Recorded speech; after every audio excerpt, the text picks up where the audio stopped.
आरे बैठेले कावाना फुफाचऊ परियात बोलेले गाह गाह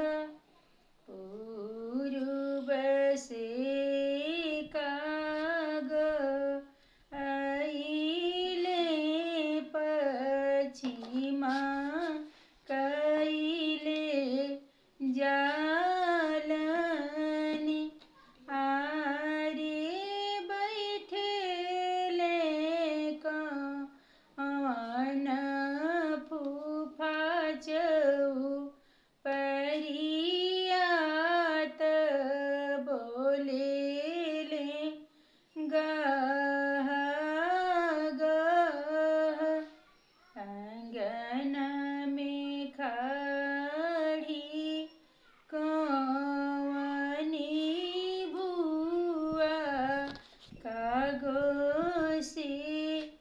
आरज करे आंगन में ठाड़ी कवनी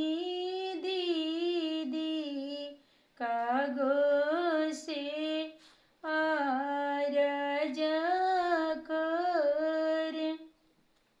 किया कागयामा के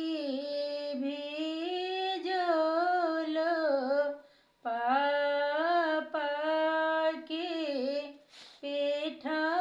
पेठावल किया काग चाची के भेजल चाचा के पेठावल किया काग भाभी के भेजल भैया के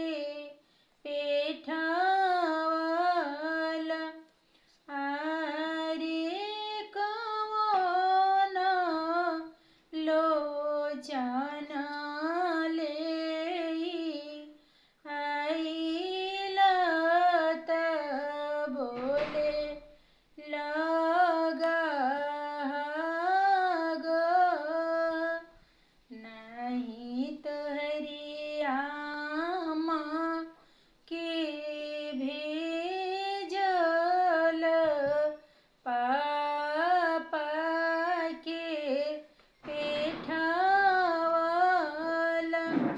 नहीं तोहरे चाची के भेजल चाचा के पेठावल नहीं तोहरे